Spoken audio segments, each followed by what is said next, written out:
Mr. James Scarlett, we go again. Hello, mate. Fucking hell. We've arrived in the 21st century.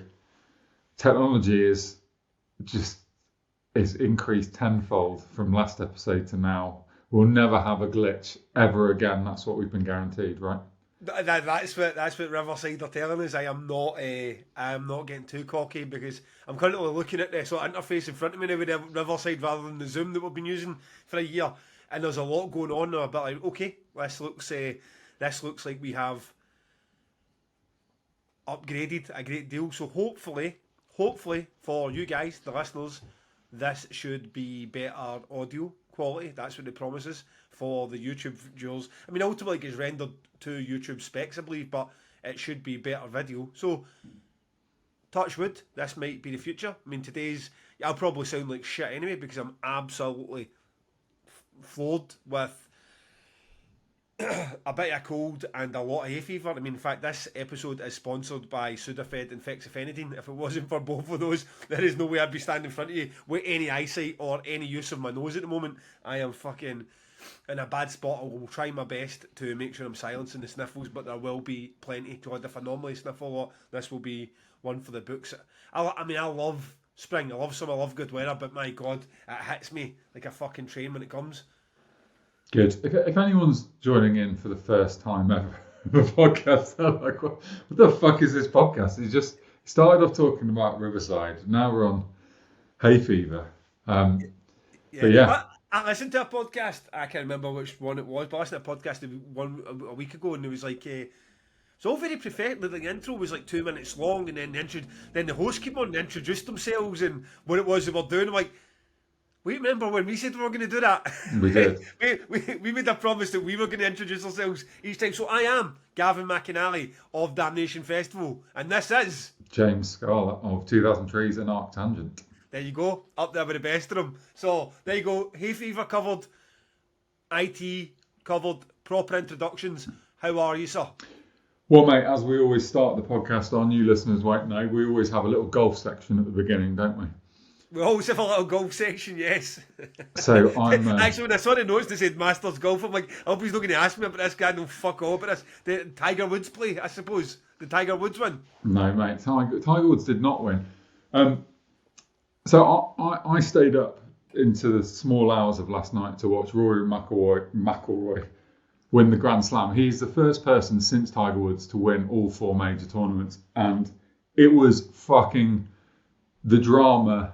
It's like, you know, those sporting moments that they should make a film out of. And in fact, if they'd made a film out of it, it would have seemed like bollocks because it would be too unrealistic to have happened. The ups and downs and the peaks and troughs of like really it's like his whole life had like built to this moment. I'm not over egging it. He had it in the bag. He threw it away. He looked like a broken man, and right at the last minute, he won it anyway.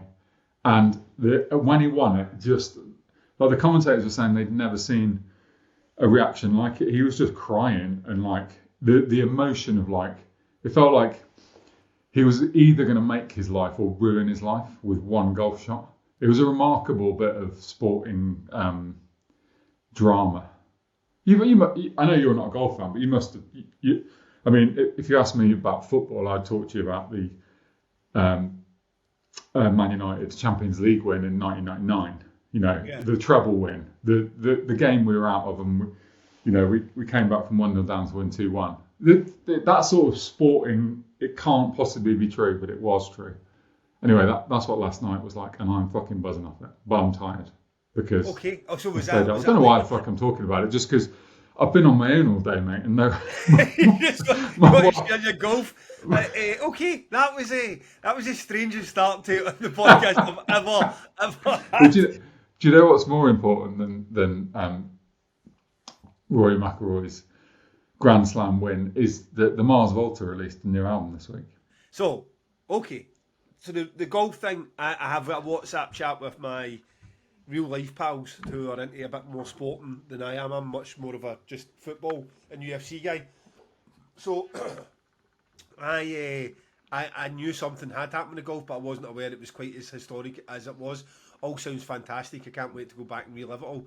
And then after that, I'll go straight to the Mars Volta, and I will go and listen to their back catalogue too. It's going to be a riveting fucking Monday night for me. No, I heard that I'm not going to watch any golf, and also I'm not going to listen to that Mars Volta album, because I've heard it's even worse than the other albums. It's like elevator music that just never goes anywhere. Now, you going to be the man who says that's not true? Well, look, mate, there's a lot of fucking trolls out there. Fucking Lose Breeze, he's a troll. Tom Begley, troll. My brother, troll. And these fucking pricks have been messaging me all week about it. They want these people, and it's not just those three. It's the internet is full of them. They want to hate the Mars Volta, and I'm not entirely sure why that is. Why do people want to hate the Mars Volta? I don't know fannies though.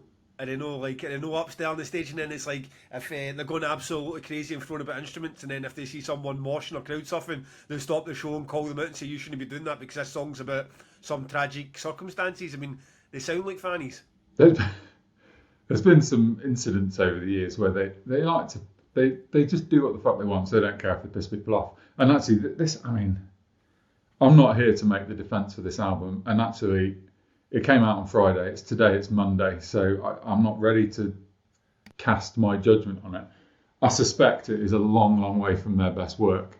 I've listened to it about 1 million times, and I am struggling a little bit, but we'll see. So, and there's not much going on. Is that a bit like Blood Incantation when they released Time Wave Zero? It's like it's not a bad record, but there's just not a lot going on in it for you to sink your teeth into.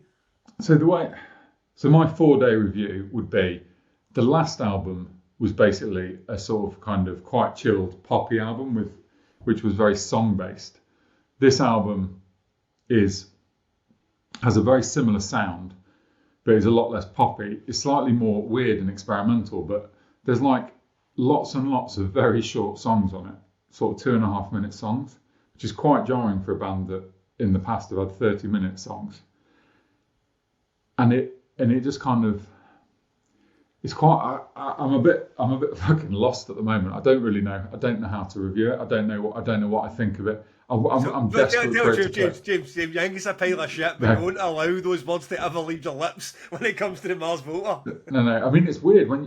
The thing is, what I said to my mate, who's also a massive Mars Volta fan, my mate Al, I said, like, when they release an album, you want it to be the best album of the year. It should be my #1 album of the year. It's a shoo-in. Like. Do a 8 out of 10 Mars Volta album, and it will be my album of the year. So I don't know, man. Am I right in thinking this is the album cover as well? Is like a fucking sample for Porcelanosa? Well, in a turn of very pretentious events, I've just seen a video online of what that album cover is, and I couldn't even begin to explain to you what it's like a map, and there's like 3 ways of reading it, and it takes you down different avenues, and it's I don't know. But yeah, I saw Tom Begley being a bit disparaging about the album art. But genuinely though, people do. Like my brother sent me a message saying, "What is?" He linked the song, and he's like, "What is this? You must be really disappointed." And someone saying to you, "You must be really disappointed about your favourite band," is just trolling you, right? So I didn't reply. It was basically you don't get a reply to that message. Lose Breeze giving it all this shit on Facebook. It's like I just don't understand why everyone's so het up. It's not Metallica, is it? Fine, hate Lars, but not the Mars Volta. What happened to your wee pin, your Bosk pin? Did you think that double Bosk was just was a bit too much in the last podcast? Mate, you think I only own one of these shirts? I wonder, does he ever wash it? Or is it just like because it's over the top of your t-shirt, you feel like it doesn't need washed? No, mate, I'm like Simon Cowell. I've got one outfit, but I own about 4 or 5 versions of that outfit. So somewhere that one's in a cupboard with a Bosk pin in it as well. Exactly. Right, okay, yeah. Fair enough. Do you want to? Have you got any news to give people, or you just mate? It's been your opinions on the golf in Mars Volta? I mean, either the greatest start to a podcast ever or the worst. I'm not sure. I suspect it could be the worst. Do you remember we said a couple of weeks ago we had that 13-minute like absolute clusterfuck? It was just the internet dropped twice and we were stumbling over words. This is up there with that 13 minutes, I believe.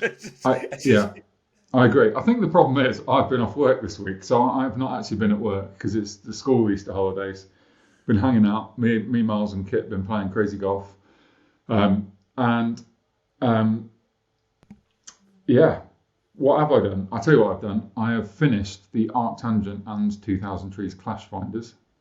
So Okay. I think people enjoyed us talking through the Clash Finders last year. I suspect we might do that again this year. The 2000 Trees one will be out in a couple of weeks' time. Those are quite nice. I quite like doing that job because it's basically like you have to listen to every single band playing the festival, which is quite nice, having one song of each band and just reminding yourself who's playing. And there's even some bands you get to and you're like, fuck, I booked this band in July. I can't actually remember what they sound like. So yeah, that was cool. Was there any in there that you were absolutely remember? Because we had that clash that would absolutely broke my heart. That's not happening. No. So, but No. you haven't created a clash just as heartbreaking just to get me back, have you? No. No. So no, I don't think there's anything mad. And actually, I only made a very small number. Usually, because when I book the lineups, I don't book with the Clash Finder in mind. Really, I probably should, but there's so much going on, and at Trees it's like 6 stages. I just can't even. It feels like a distraction to think It about. only Clash takes Finder. one dropout or two dropouts, which is definitely going to happen at any festival, to then your Clash Finders in the bin anyway. So trying to start the process with like this is where every single band's going to be would be nonsense. Yeah.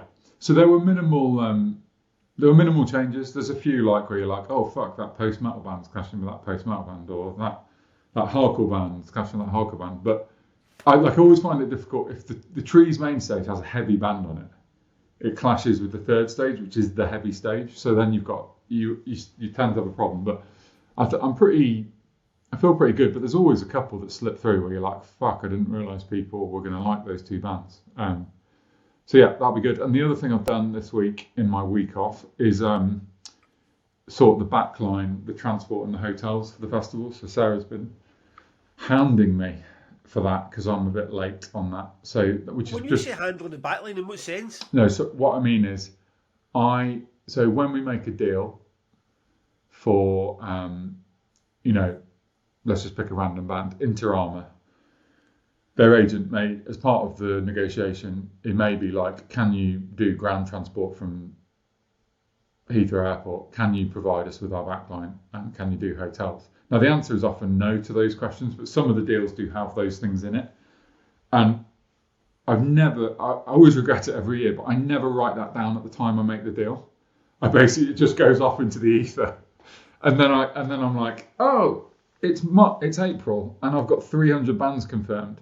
Which ones did I do that deal on? So I literally have to go through the spreadsheet band by band and think, do I need to look back and see if if it's a small UK band, no, that's fine, that won't be.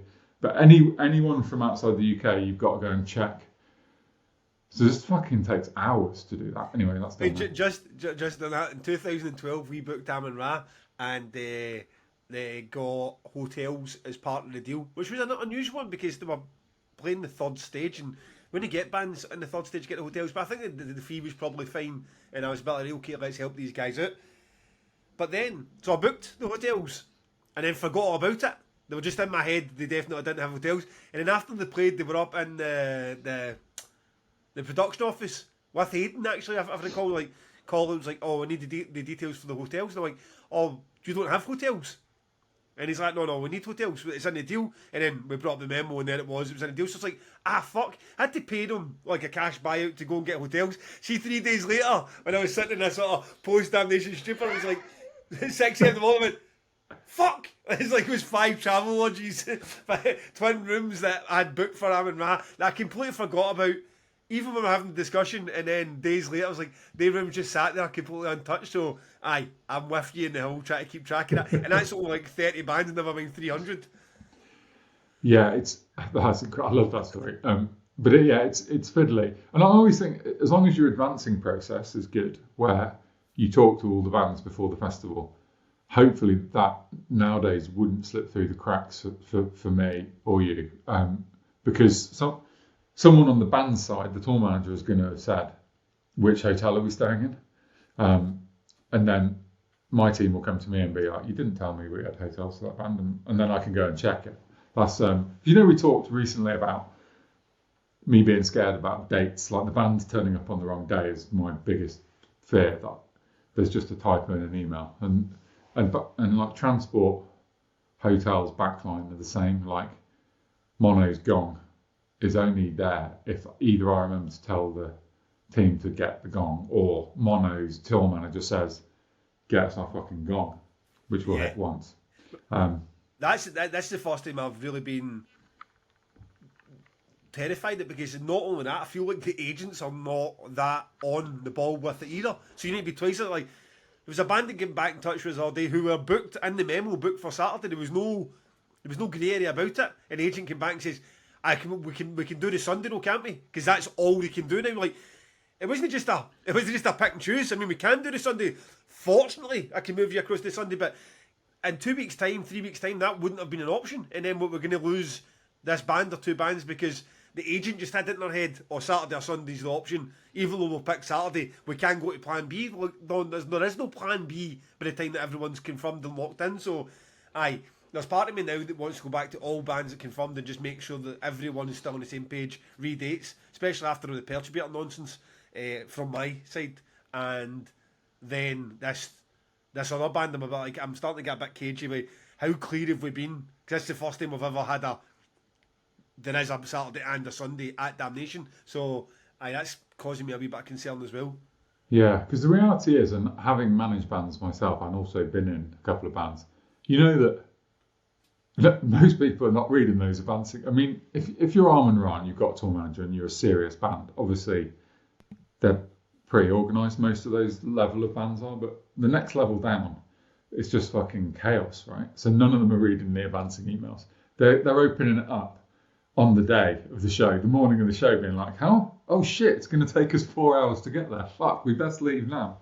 So, yeah. It was that infamous conversation with High and Fire outside Damnation 2 at 2050. It's like, "Guys, it's been signed off, you're going to use our drum kit." And the guy just going, "Listen, if I'm not using my drum kit, I'm not going on stage." You're like, how is this a problem at 5 p.m? I mean, this has been completely advanced. But something the band just opened up and went, fuck it, it's fine, we'll deal with it on the day. And like, on the day, like, your full production team are now having to strip a drum kit off the stage and rebuild another one because no one advanced it properly. Like, fucking madness. Yeah, that is madness. Probably said it in the contract, as we'll come on to later. But what news have you got? How's things with you? Things, you know what? Things are. Damnation has been slow. I mean, the pod tour certainly got in the way of the progress of Damnation. But we are now the headliners. Headliners are locked in for both days, which is a great relief. It's weird because at the very start we wanted this. What I wanted was 4,000 tickets to be sold, so we could just go and put the strongest bill together, rather than desperately try to get these bands that were going to cost 2-3 times what we want to pay for the headliners, because you want them to sell the tickets. And then obviously we've never done the 4,000 tickets off the bash, but we're well on our way to getting those 4,000 tickets. I mean, it would take, you need to fall off a cliff at the minute sales not to get to that 4,000 quite comfortably. So it's like, by accident, we've almost got to where we wanted to be, which is very handy, because that headliner slog was like no other year. I mean, like today's a perfect example. I mentioned previously in the podcast, we were trying to get a tour rerouted to get those bands included in Damnation, and one of them would have been the headliner Testament.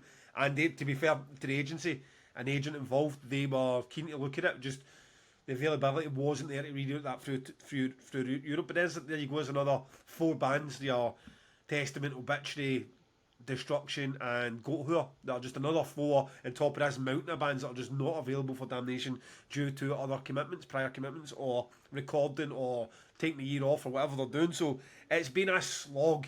It's been an absolute slog. The bands we've got are the bands we wanted, but I would be honest enough to say we wanted them with others. There's other bands we wanted to play alongside them. But the upside to that, the positive, what I'm talking about for the very start, was there's just no doubt about it, this will be the strongest Damnation. I'm trying to think of the names we've already got on that poster, so I'm not slitting up and stuff, but you have the likes of Perturbator, Death Heaven, High and Fire, all on the Saturday, and none of them headlining. Is phenomenal. So there's just more and more of that to come. There's plenty to come for the Sunday as well. The entire bill, when it's done, is going to be by far and away the best Damnation we'll put together. But that headliner, because we were in for everyone. I mean, at one point, At one point, we were desperate trying to get Acid Bath and the Dillinger Escape Plan. I mean, we would have had to have sold every single ticket plus. But Acid Bath aren't touring Europe this year, and Dillinger Escape Plan, Ben Wyman or whatever his name is in Australia with suicidal tendencies. So, I mean, we went after everything, every single band you could imagine, and now I'm delighted that we've got to where we need to be. These two bands will be very popular bookings for Damnation, and it's going to be top to bottom the strongest bill we've ever put together. So I just need to get to be, there's the dotting of the I's and crossing of the T's and getting artwork approved. I mean, this is out Thursday. I'm hoping by Thursday night we will announce the bands, probably not with the headliners because they're just other wee bits and bobs I'm trying to make a bit more special than just a regular show. But aye, that's pretty good. Great. Another thing we spoke about, I've meant to mention this the last couple of pods. We spoke about the documentaries we watched, and then you'd put it on the phone, or somebody put it on the group, and somebody mentioned the Nationals one, Mistaken for Strangers. I watched it the other night. It's absolutely class. It's such an original take in a music or a band documentary as well, because it's the brother of the singer who's a bit of a misfit and a bit of a screw up, been taken on tour by his brother because his brother, the singer, loves him. But a guy who's just not ready or equipped to be dealing with the music industry. I mean, you're talking about bands just not advancing. This is a guy that, like, make sure they stick the towels on stage and the bottled waters on the bus, and you can guarantee that there's no towels on stage and there's no bottled waters on the bus. He just wants to go and party with his brother. And at one point in the documentary, it was kind of a preview when he does it as well, it's like, the tour manager's talking to me as if I'm only here because I'm your brother, and the singer goes, "You are only here because you're my brother." So, well, it's well worth a watch. I had to rent it on Amazon, but it was well worth it. Is it for fans, for people that are not familiar? I'm not familiar with the National really, other than talking to you about it.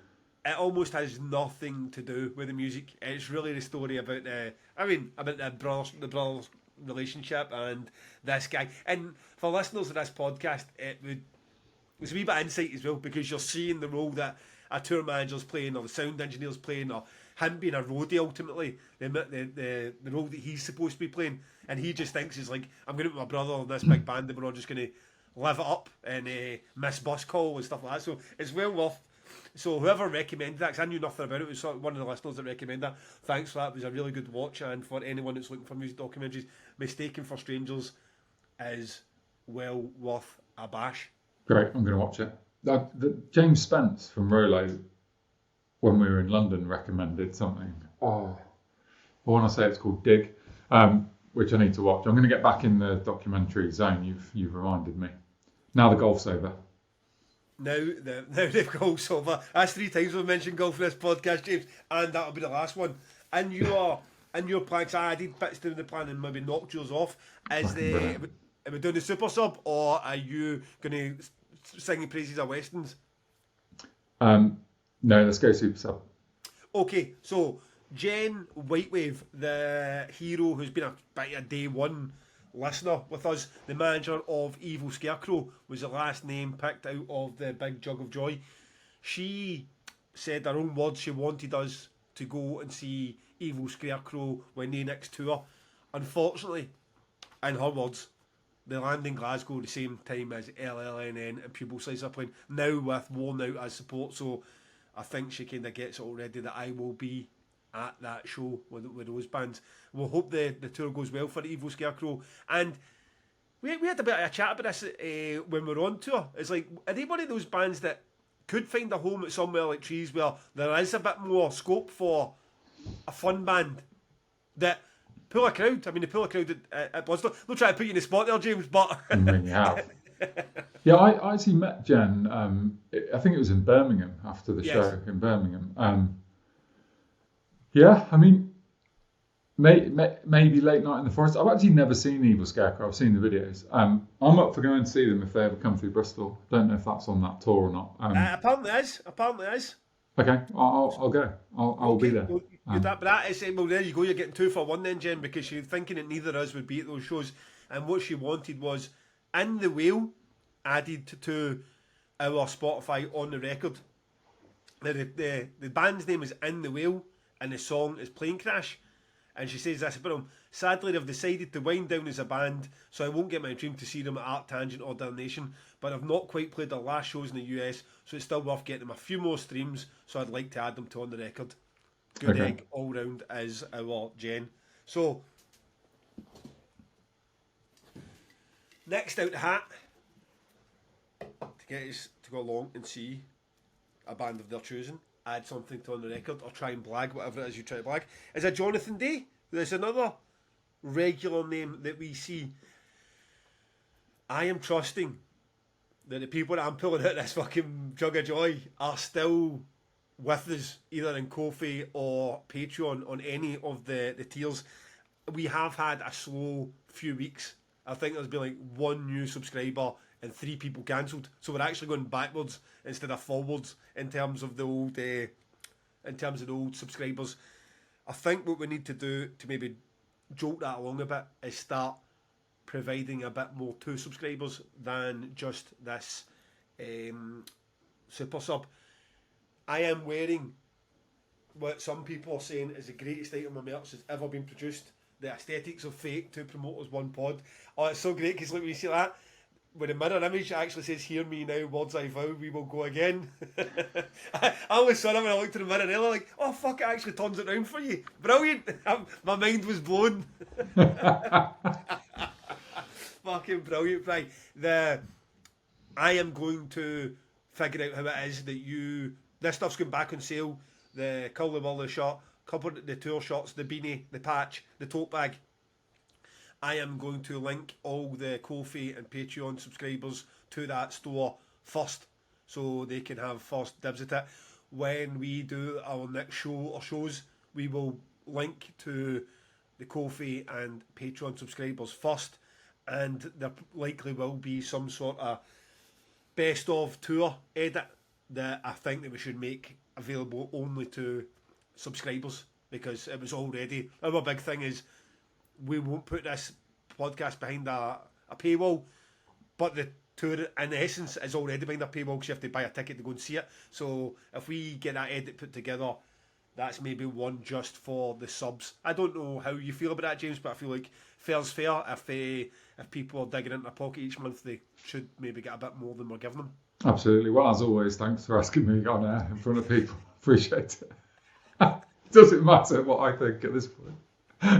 Mate, I know, was the last week you're like, I'm just going to add meth to the thing, even though I haven't asked. I was like, well, here we go then, James. We'll just do whatever the fuck we want. This is a wee bit like the live tour, just do what you want. So, patreon.com/2 Promoters 1 Pod.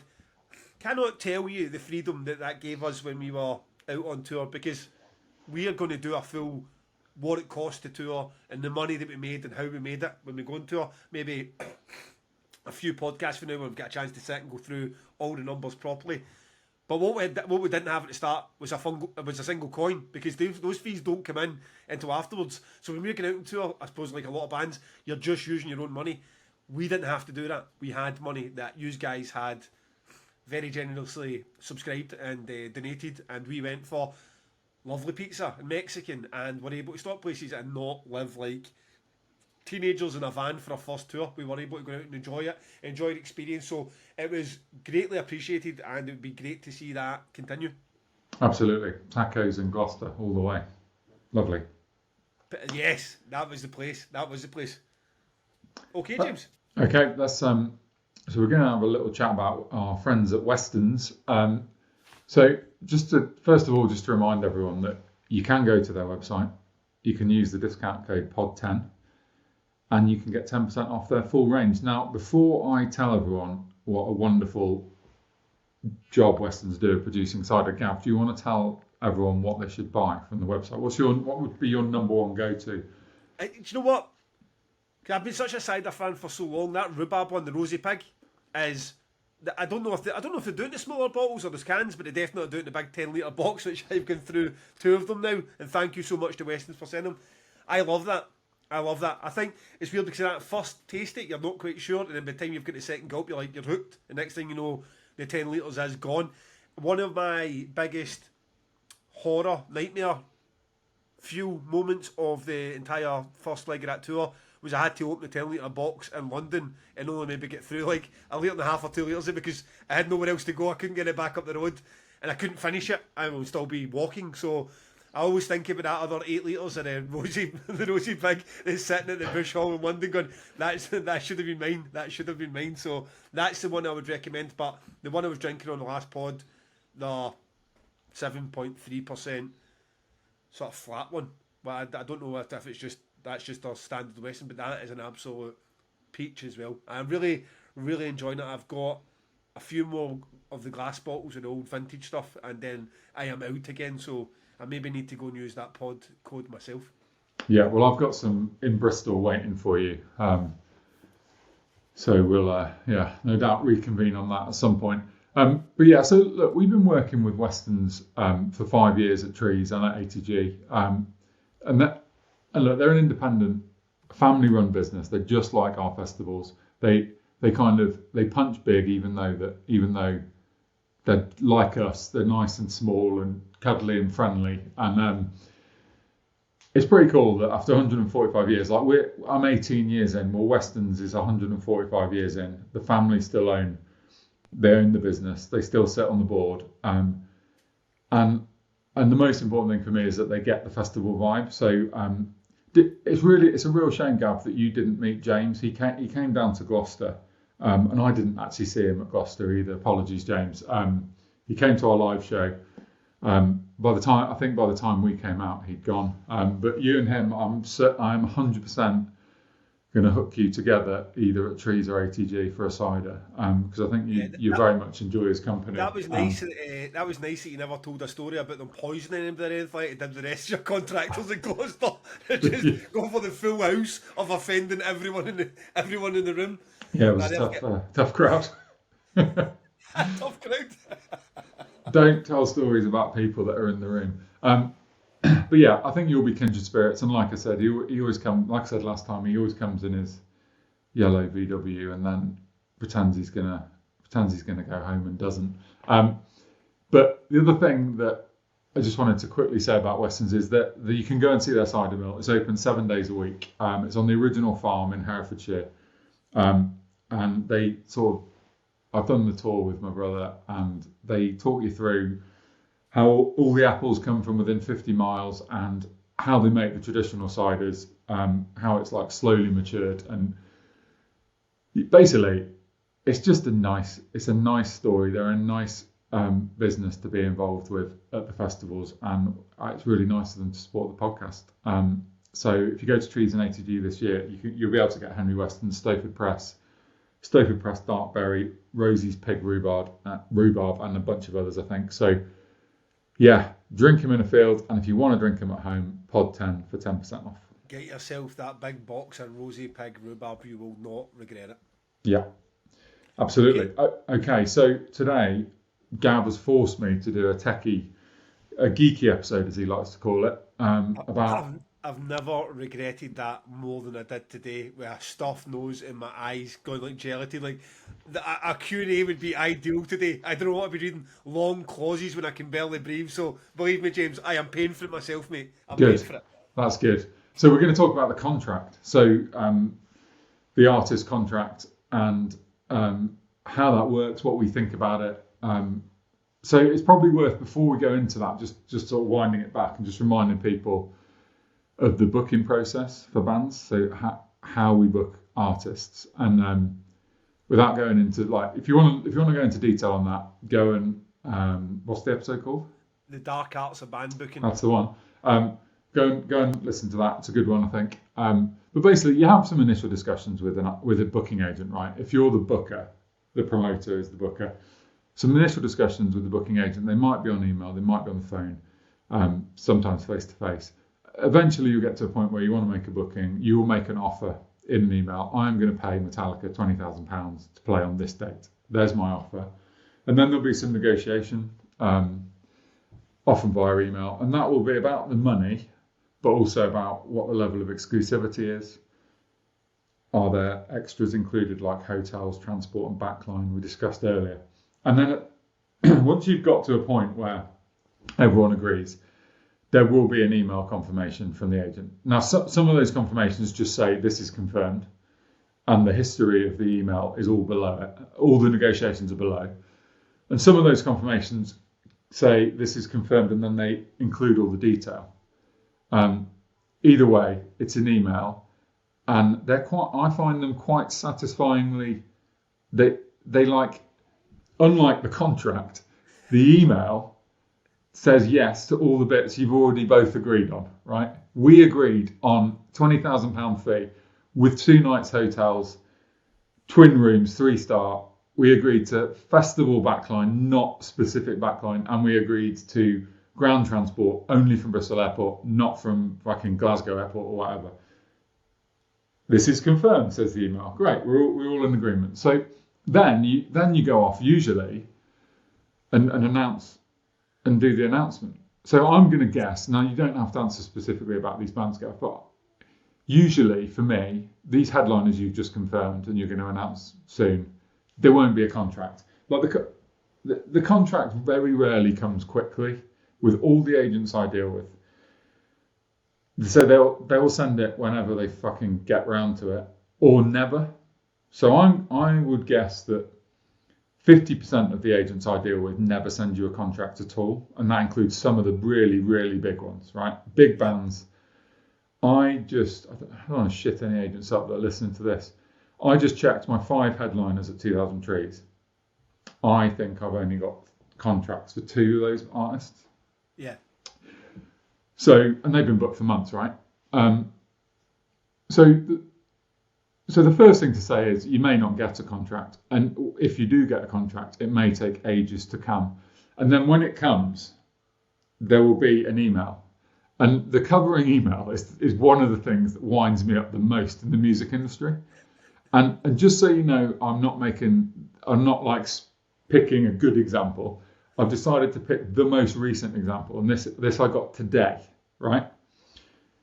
And it says, this email says, "Dear promoter, please find attached the booking contract for our show and verify it's all in correct order. Otherwise, contact immediately the agent. Thank you and have a nice day. Please note, if we receive no comment or feedback or a signed contract, within 7 days, the contract will be valid without the signature." So they're basically saying, here's a contract. If you don't reply, it's valid in 7 days. If you didn't send us the contractual details or address, the contract is made with your email, and we kindly ask you to fill it with your name. So let's just fucking take a step back and think how bonkers that is. He sent you a contract, which he says is binding in 7 days if you don't reply, and he hasn't even bothered to put your fucking name in it. He's just got your email address because they can't be bothered.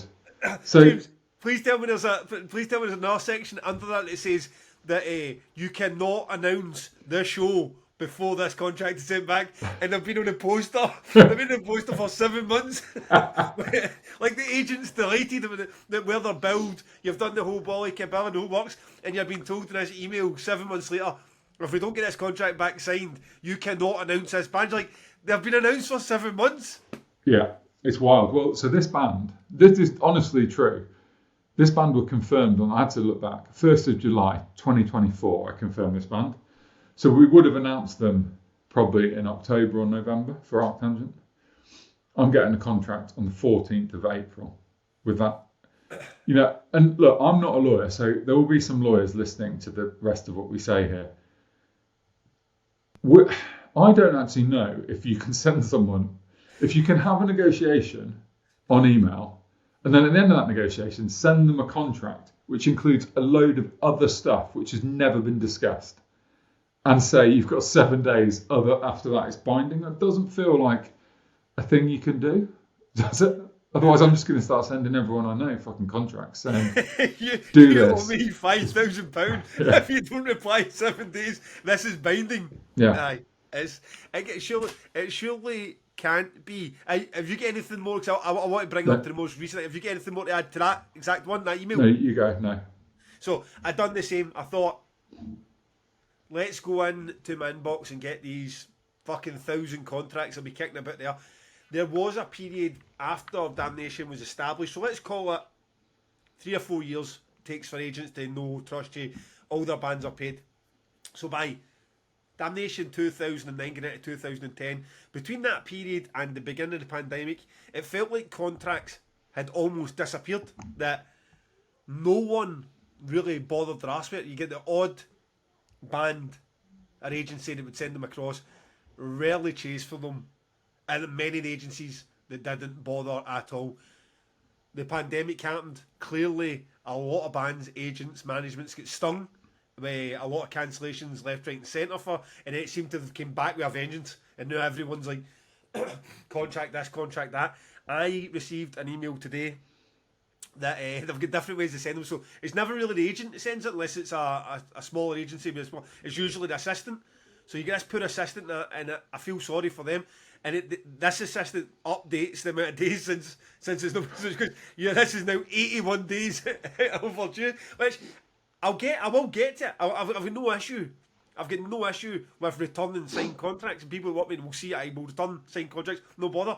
But the issue I've got, which we're going to get into at length here, is I know the amount of time it's going to take me. There's not a case of me getting in and signing it, because I'm signing myself up for complete nonsense, complete drivel. It's got nothing to do with the festival, and as you say, got nothing to do with the deal that was made. There is now a boilerplate one that's going to have 17 clauses in it that are not relevant to the festival, and if you did sign it, and it was ever taken to a court of law, you would get slapped around the dish with a judge or a lawyer going, what sort of idiot signs a contract that clearly states that it was 50 guests for a band that are worth £200? It's like, if you say they're worth 50 guests and you've signed it off, then it should be 50 guests. So I will get to all these contracts, but the one that came through today, 81 days overdue. Other agencies use a fucking horrific program called Hello Sign that automates it for you. Yeah. So they don't even need an agent, like an assistant to terrorise you. They just get Hello Sign sends another one, please sign this digital contract. Hello Sign, you're like, oh, this is like feels like something like a fucking Black Mirror episode. I'm just getting terrorised by this automated service for this contract to a band that, again, the clauses in it are not relevant.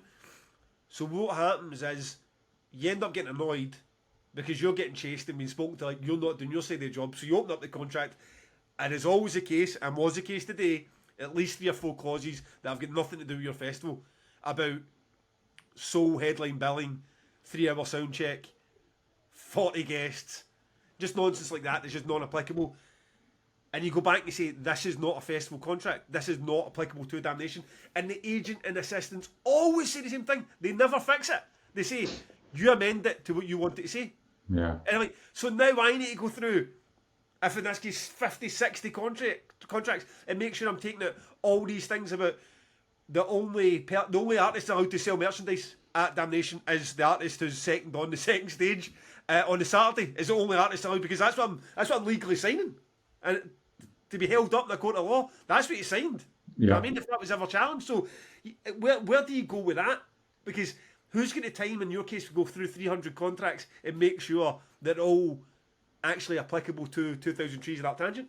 Yeah, well, yeah, and look, these people, the people sending them to you don't care, because they can't even be bothered to write your name in. Some of them, they're just going, oh, we just put your email address in.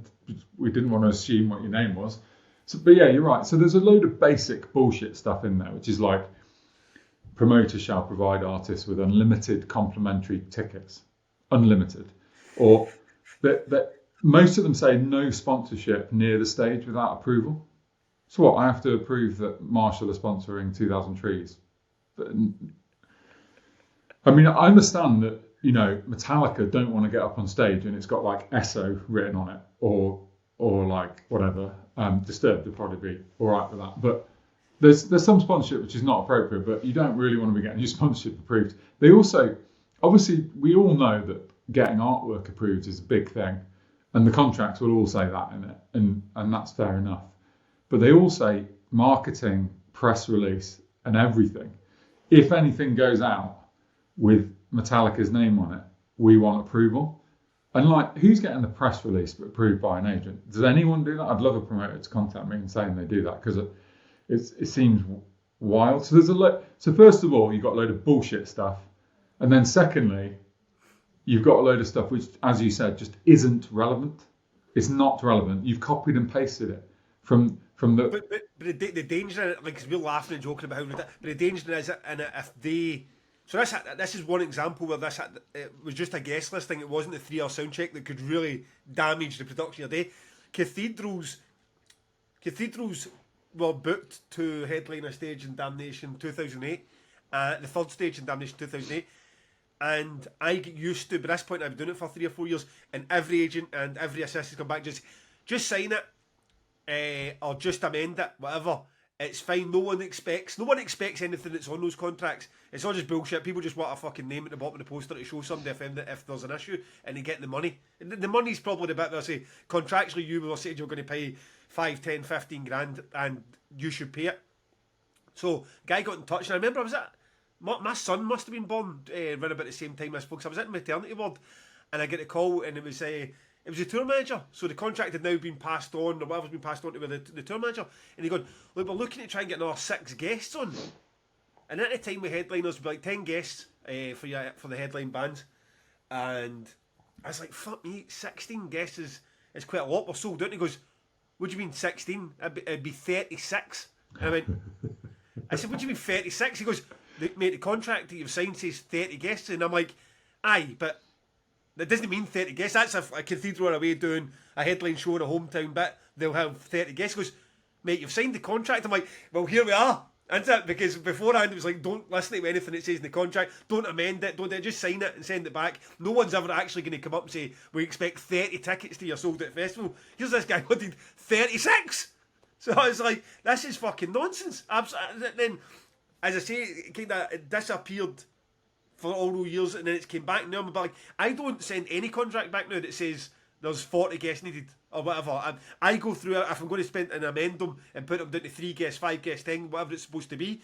And it's like, if that had been the same situation, as you're saying, it's not applicable to the festival, but every one of them says a 3-hour sound check, 2.5-hour sound check, or before they get to start, they get another 45-minute line check or something like that, and you can't do that, and then that actually gets pulled out in front of you and black and white says this is what the contract said.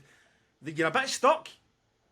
Yeah. I mean, and the guest thing is much more challenging for you, isn't it? Because for me, you can always squeeze a few more people into an outdoor festival, and those people will buy booze, and you will make money off the booze. Whereas for you, you can't squeeze a few more people in if you sold out, and you're not making any money off those people.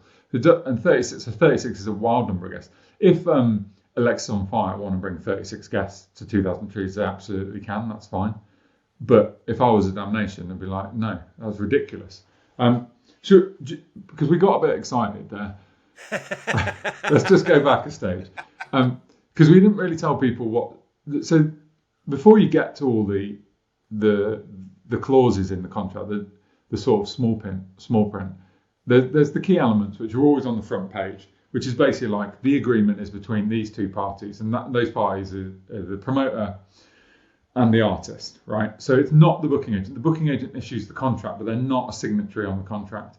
And then it's obviously got the date the agreement's made, what service is being supplied. So, 60 minutes set, where and when it will be, what the capacity of the festival is, what the ticket price, and then it will have the fee in it. And this is one of my bugbears, is that I have in all my offer emails say, we will pay you 50% 1 month before the festival, and we will pay you 50% after the festival. And the contracts never reflect that.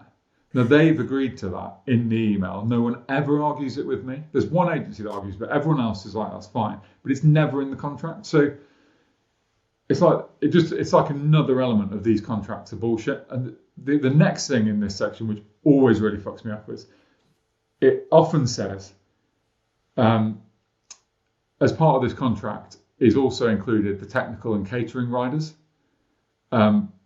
And you basically agree to meet the catering and technical riders, which you haven't yet seen, right?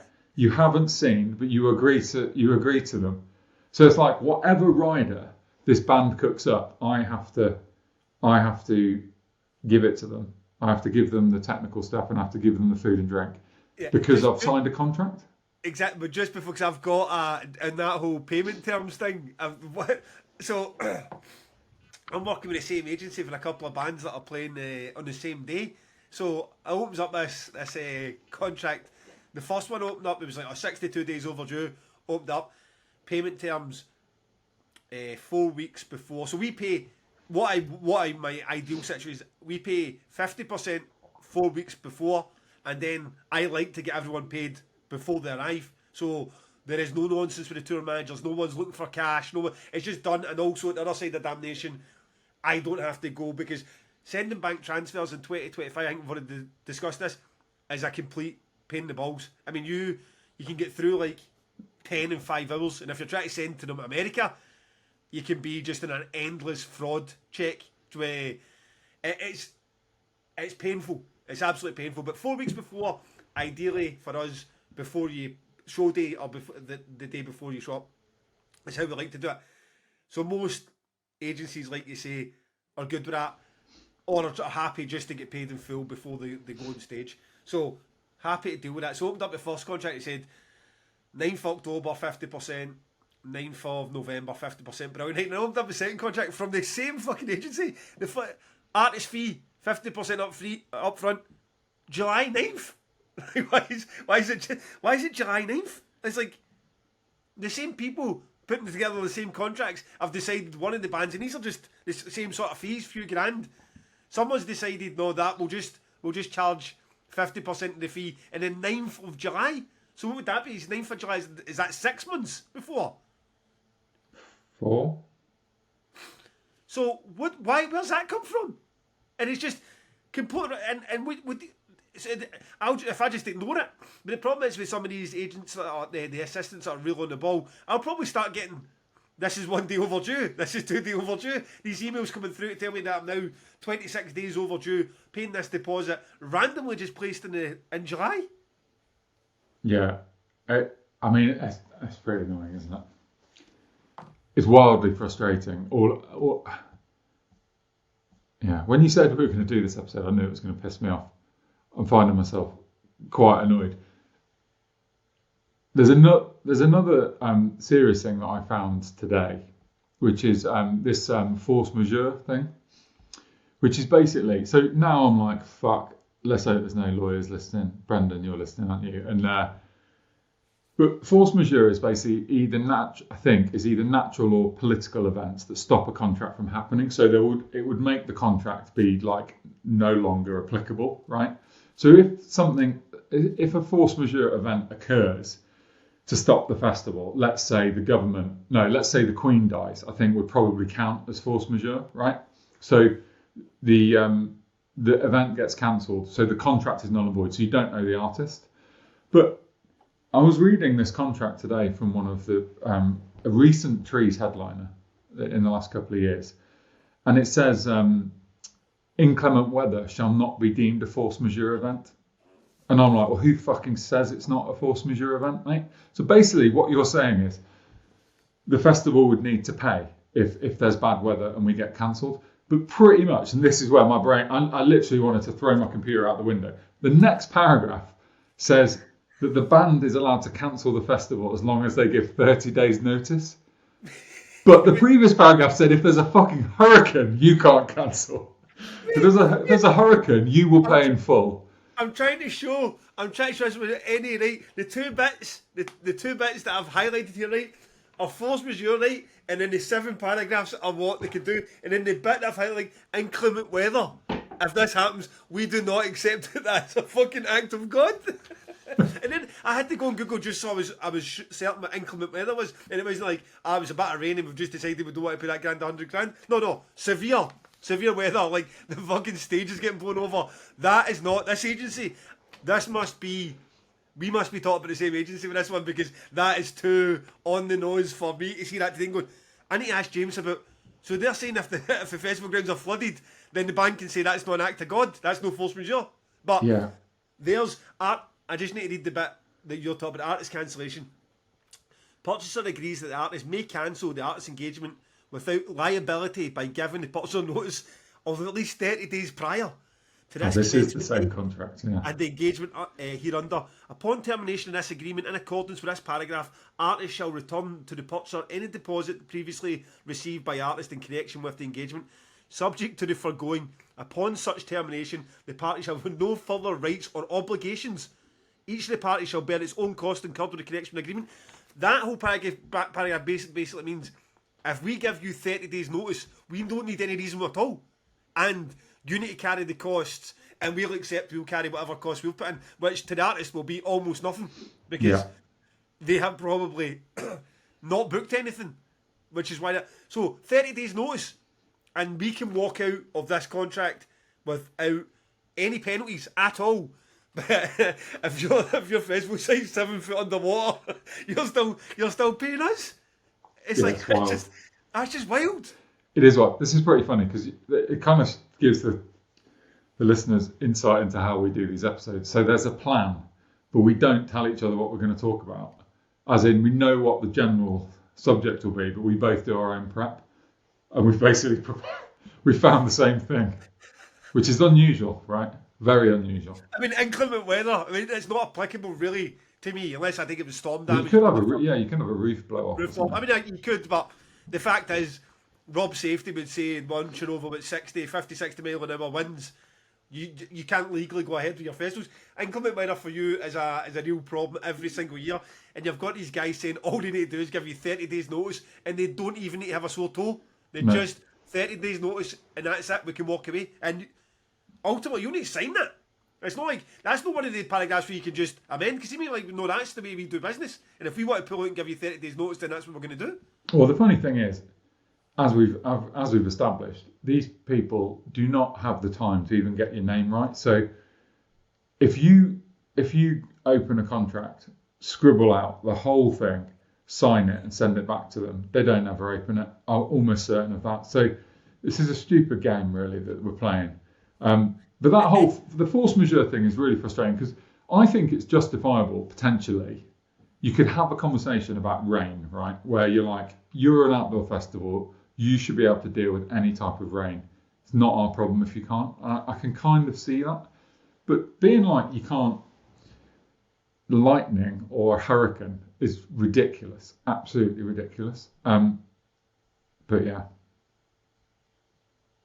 you've gone, mate. There's no volume. You're back. You got me. Yeah. I'm back. Yeah. And I wish I want to hold these contracts up, but I don't want to give away any information. And like, somebody's zooming. Oh, that's that band of that agency. Promoter obligations, right? I won't read through them all, but it's section 4, A, B, C, D, E, F, G, H, I, J, K, L, M, N, O. Artist obligation, A, B. Right? Right? Now I need to read you out. The obligation of the promoter is basically everything. Every tiny detail you can think of, from where they park, how much they're going to get charged for parking, to the security, to the door, to the fucking production office is not even going to be there for the production manager for all the bands. The artist obligation, I was like, fuck, I've never actually seen. These contracts are always so badly skewed towards the protection of the artist, the management, the agent. I've never seen an actual artist obligation. This is their obligation. The promoter is familiar with the artist's style and manner of the presentation and performance. The artist shall not be subject to the promoter's instructions concerning arrangement and performance of the show, programme, concert. The artist shall bear sole responsibility for the arrangement and direction of his presentation. The artist shall be bound only by the terms agreed on in the basis agreement. Second bit, all payments under this agreement shall be independent of the artist's success with the public of his performance, nor the set time. So the artist obligation is basically saying, you won't tell us what we're playing, how long we're playing it, and ultimately that second part, if we have a shit show and everyone says he was drunk, they couldn't sing, that's not an obligation of the artist. That's just telling you 2 other reasons why you get shot on. It's like, that. What do you mean the obligation with the artist is in, you can tell us nothing, and if we show up there hammered and can't perform, we still want paid in full. Yeah. But you as the promoter have got to do the exact opposite of that, and you have a very long list of things that you have to do, like provide security for their dressing room when they're on stage, and if their dressing room gets robbed when they're on stage, it's your fault. But they don't even have responsibility to not be hammered, which is it's pretty wild. I've got my eye on these booking agents, because not only are their contracts farcical, they are error strewn, and I found a couple of absolute crackers today. So think in your head of the biggest metal. Don't say them out loud. Think of the biggest metal bands in the world, right? There's only about 3 or 4 you're thinking of, right? It's 2 of those, okay?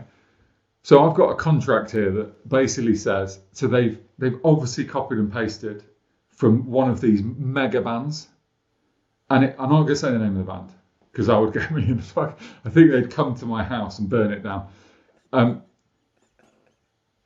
So it says, the agency, on behalf of band X, mega band, biggest metal band in the world, as an employment agency, have negotiated the performance fees and conditions for this appearance at Barcelona Olympic Stadium, Spain, on Friday, July. Oh, let's not do the exact date. Fuck me. So basically, their contracts are so shit that they've included band X, biggest metal band in the world. They've included their contract, some of their clauses, for when they played at the Olympic Stadium in Barcelona. Madness. So then I go on to a different agency and a different contract, and they've included the billing for Download Festival in it, with the act that is playing 2000 Trees in the list of bands. It's like, when they played Download 2 years ago, this is where they were on the lineup. And it's literally got like the biggest metal band in the world, one of the other biggest metal bands in the world, on that list. And it's a list of the billing order, and it's being like, we are here on the lineup. But it's Download's fucking lineup. So your contracts, for once, I hope there's lots of agents listening. Your contracts are bullshit. They are full of errors. Like, you would be fired from your job as a lawyer for having these errors in your contracts. So, fuck your fucking contracts, basically. And just as your top, I've noticed the top it says my address and it goes Glasgow, country, England. They've literally, my whole country's been invaded and taken over by the fucking English at the top of the contract. I'm like, that's good. Fuck, I hadn't even noticed that until you mentioned it. There must be a better way of doing the business, but I mean, we've said this before about the contracts, especially with lower level bands, not worth the paper that they're emailed on, because you've got the Japanese band being booked by the Scottish promoter in England via the German agency, well, that's where the jurisdiction is, for $2,000, sometimes 200, and then you're sending out these wild contracts. And if anybody was in breach, where would you even get started? Where would you even get started between Absolutely. the jurisdictions and countries and enforcing it? I mean, the reason why contracts aren't really, I mean, I've been doing this now 20 years. I have never been, that Cathedral example is pretty much my only example I can think of. A tour manager was just clearly taking the piss a wee bit. And my only thing I can even remember a contract being mentioned. I mean, you get the odd tour manager brings out the catering rider. It's a bit like, it says in here, 2 bottles of Grey Goose and you've gave us 2 bottles of Smirnoff or something like that. That happens quite often, but that's just people wanting more stuff. I mean, that was, you asked for you asked for a rum and not a spice drip. No, don't bring me into this.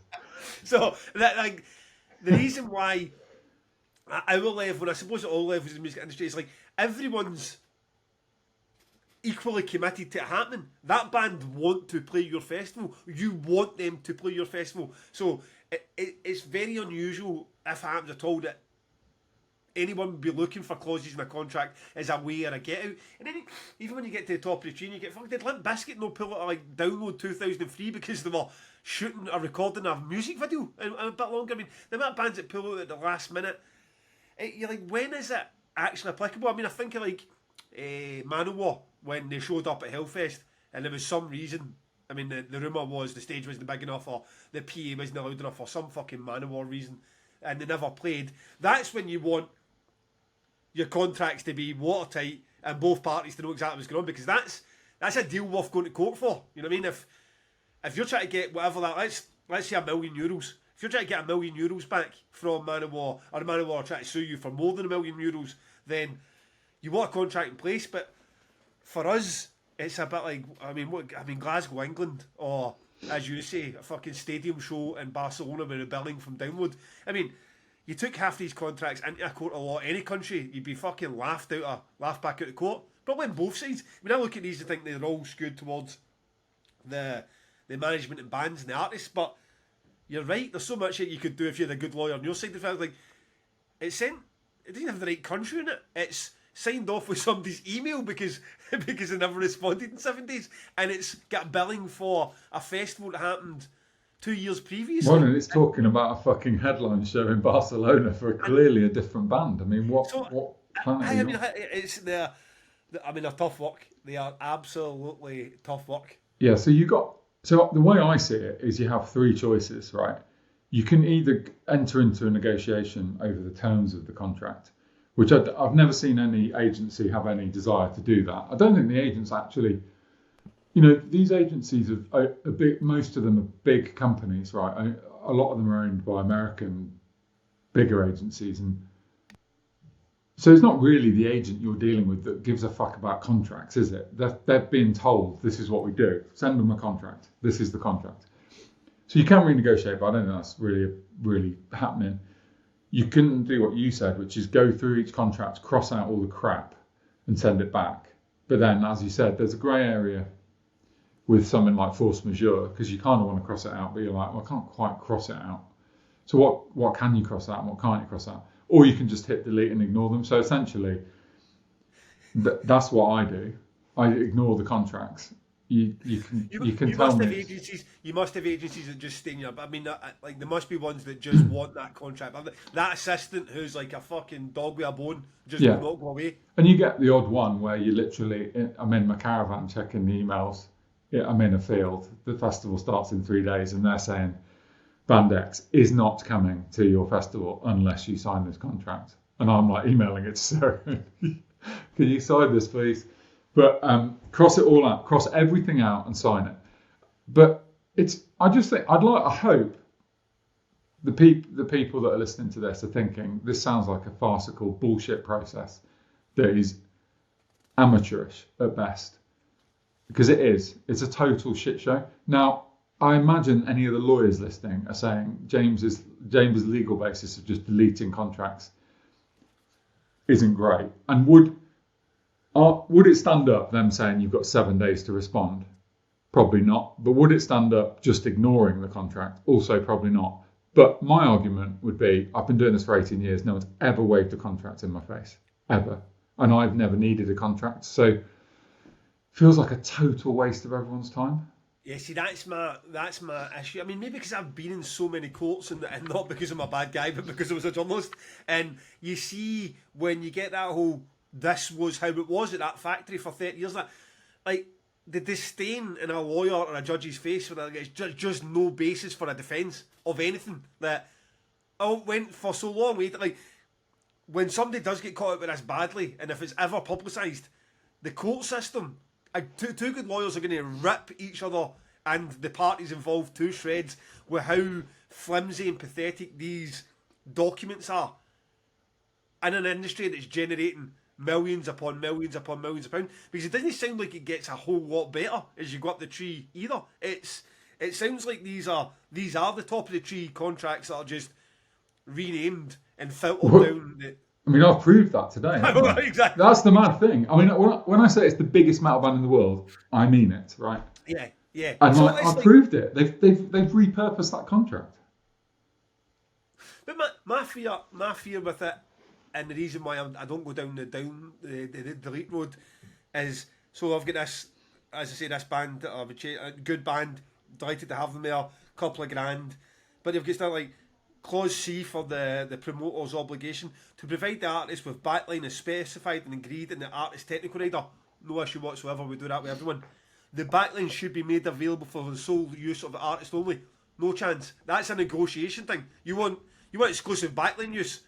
You need to negotiate that at the time of when you're trying to get ground transport. Because sometimes there's good reason for it. Why a band, the left-handed drummer just wants that drum kit to come in. And sometimes you want to pay the extra 80, 90, 100 quid higher and get it set up because it's easier than having your stage crew dismantle the kit, rebuild it. That's a negotiation that you do at the time of booking. You don't just stick it in subsection 4C and then show up the day and go, oh, by the way, it says in the contract that you signed. And then this is another one, subsection G, to pay, arrange and provide visa work permits. Like that's a negotiation stage. If you want certificates of sponsorship, which is going to cost us a couple £100, you need to negotiate. Your agent needs to negotiate that at the stage. You can't just add it in the contract, and that's why I don't want to get caught out with this, or the show rep to get caught out with this. And I don't want to look a plum when the show rep comes to me and goes, you signed a contract that said it had sole use of the back line and we were providing work permits, and now we're telling them no. It kind of makes us look like idiots. And I'm like, well, doing this for 20 years when no one's ever waved a contract in my face, you know what I mean? That's what I always feel that day's coming where the contract is going to be waved in your face and you're going to look a bit like a lemon. But it's, yeah, so for me, my control there is the advancing. So, the 2000 Trees advancing is about due to go out. It's the reason I've just had to finish the Clash Finder, so we've got stage times to send the bands, and it's the reason I had to do the backline, the transport, so that we've got stuff to send the bands. But that's like, that's 3 months in advance. I've scared myself there, realising how soon the festivals are. But that's 3 months in advance, and that's enough time for the bands to be like, oh, you said you were going to do this, why haven't you done that? And I feel like that is the control over any fuck-ups, rather than reading these contracts, which are pretty error-streamed. So, I don't know, it doesn't feel... I'm not... Every so often I talk to Brendan, who's one of the trees owners, one of the organisers, still very involved in the festival, but his day job is a lawyer. And he does try and take me aside every so often and be a bit like, this whole hit and delete thing is a bit funky. Well, what do you want me to do? I'm not fucking reading these fucking contracts, and I've got no one that wants to read them. How are you going to do it? I mean, one thing that does happen is, so there's a bunch of companies that own festivals, right? Like not just Live Nation, like medium size. They own 10 festivals across Europe or whatever. And what those companies do is they get their lawyers to talk to the booking agency's lawyer, and they negotiate a set contract which counts for every artist. You change the price and you change the date, but there are set terms, and the terms have been agreed. Now that would be a nice place to be, but I deal with, I don't actually know, but it's probably about 20 different booking agencies. You're not gonna pay a lawyer to do that negotiation, are you? It's just not happening. So I mean, that is it, because I feel like you can come to a very, still all in the same, because what we've got in front of us just now is, here are, fucking an endless, exhaustive list of reasons that we can cancel your festival, from the acts of God right down to, one point here it's saying if any member of any band, crew, management, family dies, and the whole team just don't want to do it for that, they can just decide. So if your sound tech's great granny, they haven't seen in 40 years, passes away, and they want to use that as an excuse, then that's a valid excuse in writing in a contract you've signed.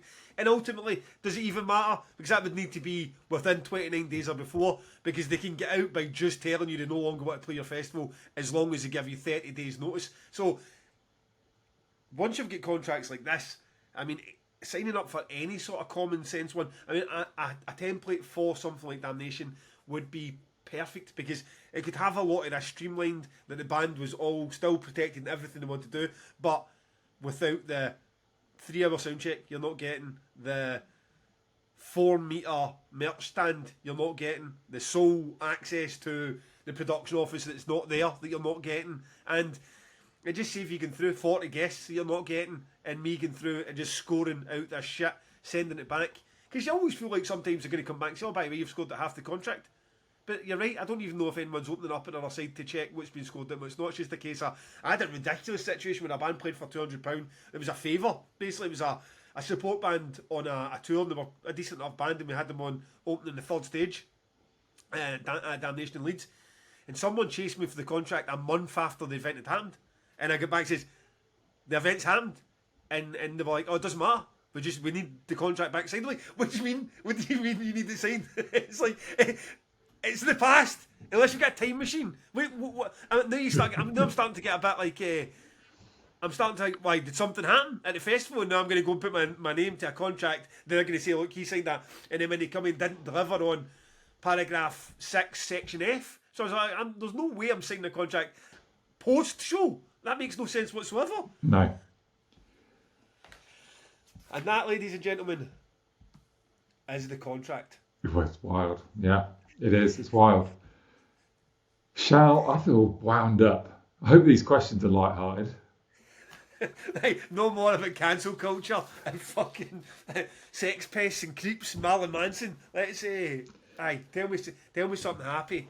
Okay, so this is a question from Stuart Lucas. It was submitted for the Manchester live show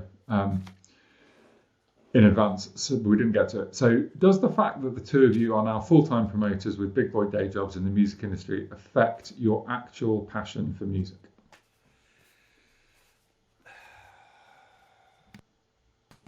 I feel like we've kind of tackled something similar to this a few times before. The answer is, I mean, it probably has some impact, but I have very deliberately not got myself involved in the industry to that level too. Because,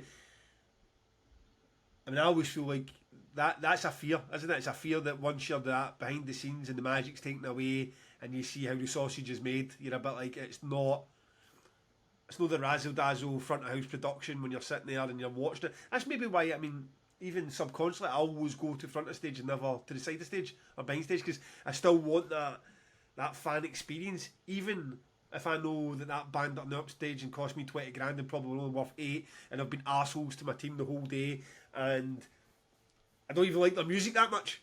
I'm still a bit like, still here for the fan experience. I want to see how other people experience it. I haven't. Damnation's only once a year. I don't even do local promoting anymore. So I don't, I mean, as I've discussed before, I don't go to the industry events. I have a big team around me. Paul, Angela, Bri, they're not even in the same city. So there's not a whole lot to anchor me to the reality of, like, as we've just discussed, the nonsense of those contracts, or a lot of the stuff behind the scenes with this industry that I've always found a little bit Wild West and amateurish and petty, nepotistic, and nice dose of arrogance in there with a lot of folk as well, power hungry. I'm not exposed to that much yet. So I've allowed myself to remain a fan first and foremost, and that's how I feel. Even when I'm at Damnation, really, there's big chunks of the day where I can kind of forget that I am the guy that's organising this. When I'm sitting there watching LLNN at the side of the mosh pit, I just feel like a fan there watching it. I kind of forget the fact that it was me that paid them to be on stage. And that's, long may that continue, because fuck going to Damnation and it feeling like a day's work. I'd hate that. Yeah, absolutely. I mean, for me, there's two aspects of this. One is the recorded, listening to music, and the other one is watching music. So I don't feel like there's been a negative impact really on me. My obsession with music seems to just get bigger and bigger as the years go on. I mean, I was pretty fucking crazy for it when I was a teenager, but like the way I still feel when my favourite bands like the Mars Volta or the Wild Arts release an album is just like I felt when I was 20. And I'm super excited. I'm still super passionate about bands like Unpeople getting big, or getting popular and being great, and great bands doing well. I get excited about that, and I get excited about booking fucking Arm & Ra or whatever or Cult of Luna to play my festival. It's like makes me excited, and it hasn't. I just can't listen to more music than I do. I have it on at 7 a.m. every day. And I have music on all fucking day. I don't watch TV anymore because I would rather listen to music. I listen to music. On the live side of it, I really love going to festivals, which we'll talk about, I think, in another question later on. But I don't go to as many gigs as I used to. And I don't think that's because I work in the music industry. I think it's because I've got a family and I don't want to get pissed 5 nights a week anymore. I don't even want to be fucking out out of bed at midnight 5 nights a week anymore. So it's just like getting older and having kids. I'd definitely go to less live music, but I would go to a festival every fucking weekend if I could. I love festivals. So, and actually the reason I put this question in, because we have kind of covered something similar in the past, is just so we can quickly talk about new music, because I want to keep reminding you, Gav, that we've got an Album of the Year show coming up, and it's now mid-April. And recently there have been albums by Def Heaven, Armand Ra, Amplifier, Pigs Times 7, Messer. You listen to that Messer album, Playing Damnation, fucking good. I really like Messer. On Friday, so tomorrow, as this comes out, there's a new Melvin's album, there's a Super Heaven album, which I'm quite excited for. Next Friday, Machine Head. We will definitely have to talk about what we think of the Machine Head album. I think it's going to be dog shit, but we'll see. There's a new Brit album next Friday. There is a new Ghost album next Friday, which I'm quite up Hey, for. that was a new Brute. Yeah, new Ghost. Okay. I'm in for Ghost. I like a bit of Ghost. There's so much coming out at the moment. It's fucking hard to keep up. And if you can't tell, I'm quite enthusiastic about it. I am really struggling to keep up with the amount of music. I've only listened to the Amplifier album once, but I will be going back to it a lot. That is tough, and I am. The thing is, as much as I love listening to music, I find myself, I'm bad for going back to what I love most and listening to that more often than the new stuff. And I do love TV, unfortunately, for my music listening. I mean, Black Mirror. There was in our 6 episodes of Black Mirror came out. All 6 had to be consumed as quickly as possible. Is it good?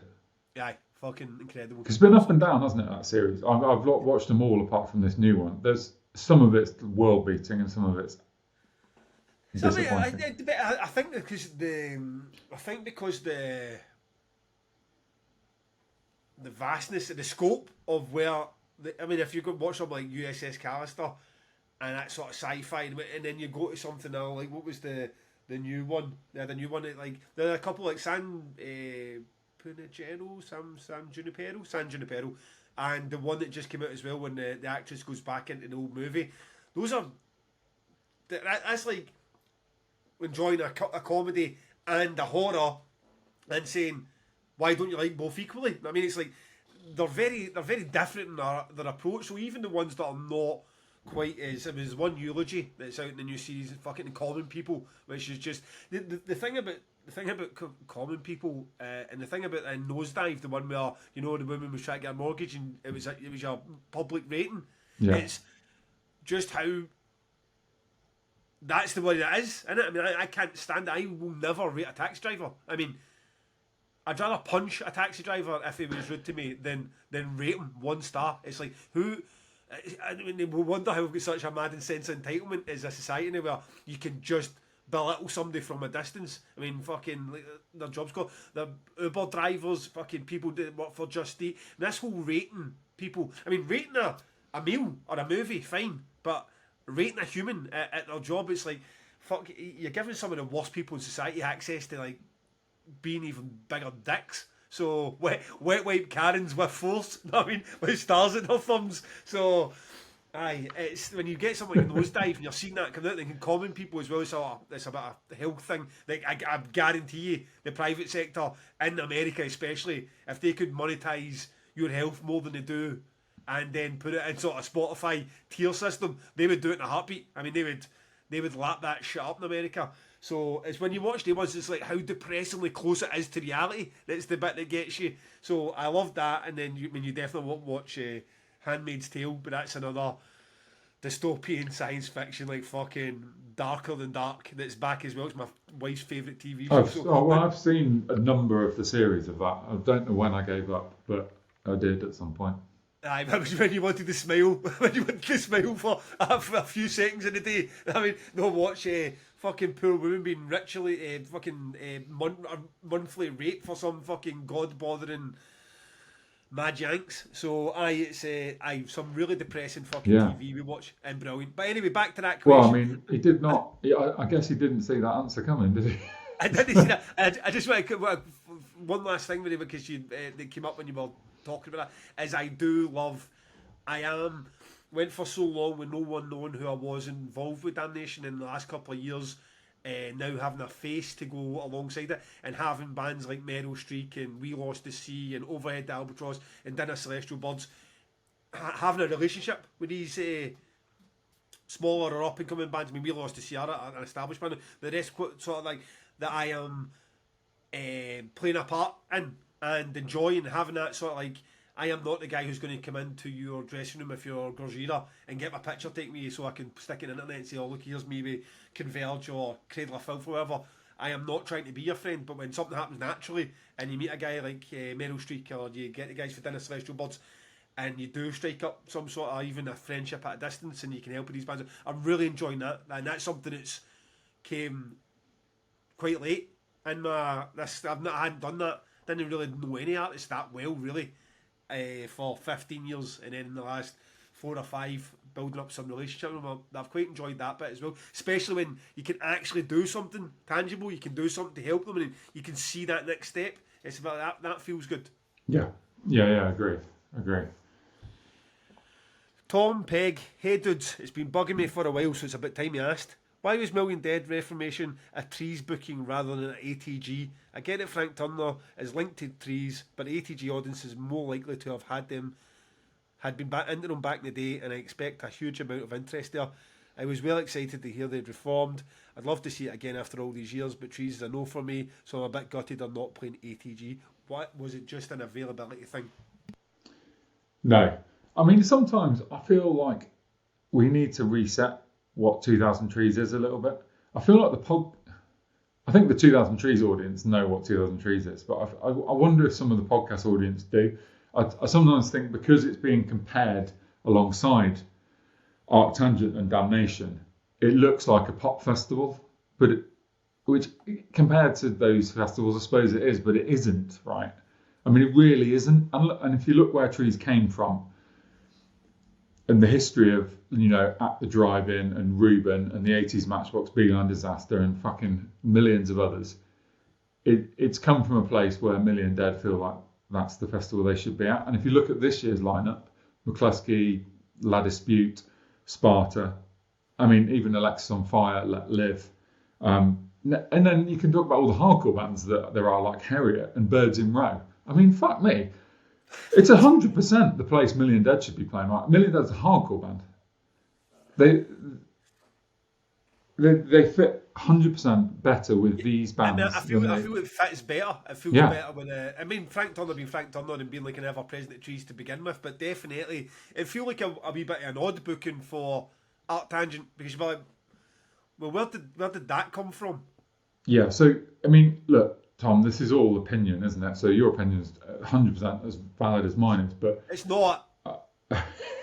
I think musically, Tom sounds like a crack guy, but it's not, because your opinion is going to get him booked on a festival, and Tom's opinion isn't. So okay, but I kicked my cable out, I think.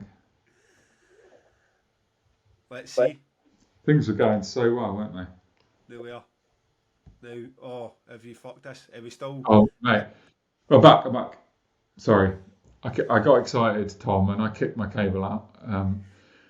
So look, basically, the idea that Trees is some pop festival, which is not what Tom said, but I think some people think it is bollocks. It's got some very poppy acts. It's got some more pop rock and pop punk, maybe, but it's fucking got plenty of like harder edged and super fucking credible music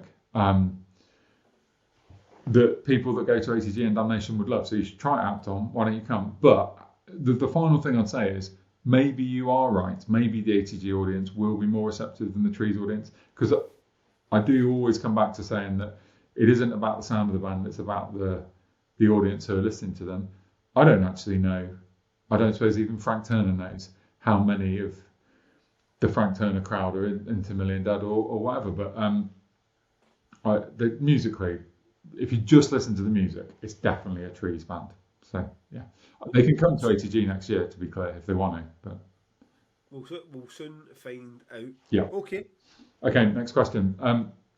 William Hughes says, me and my friends have been going to Copenhagen for the last 4 years or so. regardless of bands, for a couple of big reasons. Number one, it's on concrete, so no mud if it rains. And number two, the toilets are plumbed in. What non-musical reason is a must for festivals you go to? Well, I mean, first off, the concrete. I hate that at a festival. Like an outdoors one. I don't know if you were ever at the Download 2008 where they put the second stage in the car park. I hated it. I hated it for like I was a mosher. So that's the first thing. I like to keep all my fingers and limbs and face in one piece when I hit the floor. And with your top take something away from the vibe of a festival. I get it. No one likes a muddy festival underfoot. But I don't know, sitting in concrete all day is not my. I'm not a big fan of that. Plumbed in toilets all day long. Yes, I'm all for plumbed in toilets. However, that's difficult to manage at a festival. I mean, non-musical reasons for the festival. I mean, the Hellfest would be the best example of somewhere you go.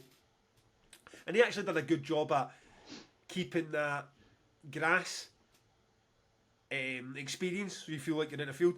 But because they owned the site, they basically just put big concrete pathways. I mean, amazing concrete pathways with the art department, waterfalls in the middle, and then they started putting half moon shapes of sort of a concrete or tarmac, where even if you get the build up at the front, but the rest of the site was still grass. That was a really good way of doing it. But then they had, God, I mean, an endless amount of the exhibitions, their merch. I mean, they didn't have a merch stall, but they had an absolute museum. They had an area you go into. It's just a big cage, and all it is just like mist, like cold mist. They just getting sprayed when everyone cooling you down. Their muscles bar and everything about the site at Hellfest. Hellfest is the example of if you have an unbelievable imagination and a lot of success and you own your site, what you can do to make something a very, very, very special place to be. And I feel like I went back to Hellfest as often as I did all these years because that was a non-musical part of the appeal. I didn't want to go and try Vacuum or Full Force or any other one of these ones because it's a bit like shit. It's a similar lineup, and I might have a couple of bands I like more, but it's not going to have that festival set. It's going to be more like a traditional, a download or a buzzstock or an art tangent in the sense of you're just putting up your fencing and then you're taking your fencing down at the other side of it, and you don't have the opportunity to build a museum in the middle of it and concrete pathways with waterfalls and the containers that had everything. It's such a Disneyland for goths, as I've said, and will continue to say. Fucking such a great experience at Hellfest. Well, just picking up quickly on one thing you said about concrete. So one of my favourite festivals I've ever been to is Primavera in Barcelona. I only went once when Queens of Stone Age and Nine Inch Nails played in 2015, I think it was. And the concrete didn't bother me, although I was in moshing retirement at that point and still am. So it's not a place to be moshing, is it, when it's concrete? But it doesn't bother me, and it is nice having no mud. But just to go back to William's question, which you interpreted in a completely different way to me, as in you interpreted it in an incorrect way, and I'm now going to interpret it in the correct way. What non-musical reason is a must for festivals I must go to? And for me, the only must-have is I don't camp. I know I appreciate what a dickhead that makes me sound, but the last time I camped at a festival was Heavy Festival in 2011. I'm never going in a tent at a festival again. So I wouldn't go unless I can be in a hotel or staying at a mate's house, or I do like a caravan at a festival. Camping is totally non-negotiable for me. I'm just not fucking doing it. Not even in one of your big fancy teepees? Yeah, maybe, although the way you set yours up last year at the trees was basically just like it might as well have just been a tent, right? It's just like you and a sleeping bag on the floor. But to be fair, you gave me the biggest. It was a teepee for 6 people, and I was the only person in it. I just woke up every morning looking at it like, what the fuck? There could be an army of people in here. Which reminds me, do not ask me a week before the festival where you're staying again. So let's talk about that sooner rather than later.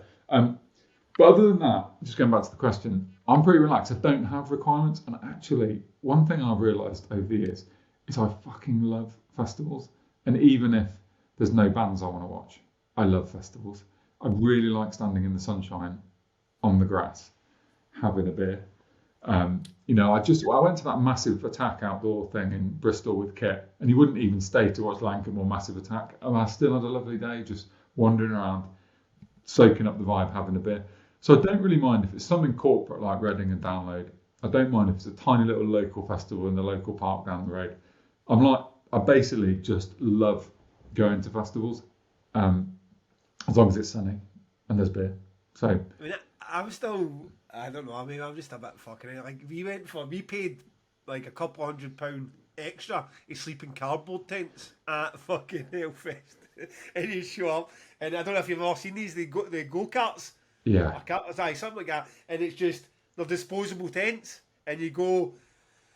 I mean, and they're wee coffins, and it gets hot, but you show up, and it's like they've got everything there, right down to the toiletries bag. You don't need to take a single thing, and you're a bit like, this is everyone's idea of absolute hell on earth, and here I am, just the happiest guy ever, just climbing into my wee cardboard tent at the end of the night. That's why when I was in that one at Trees last year, I was like, fuck me, man, this is like, how could anybody complain about this? Fucking 6-man TP to myself. So, aye, that was... No, I prefer a hotel, but I do not mind getting in. And I actually I like camping.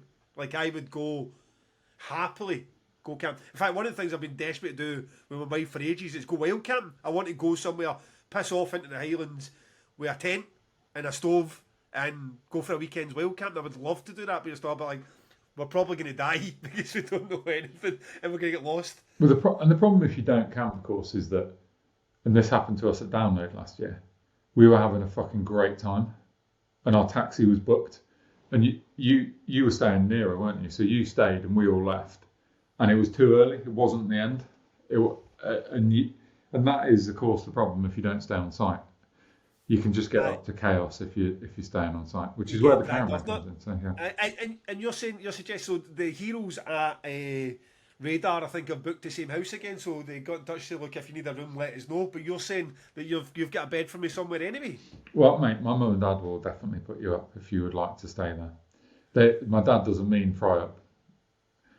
Good. Friday. Well, I'm bringing potato scones. Yeah, you can bring the potato scones. Yeah.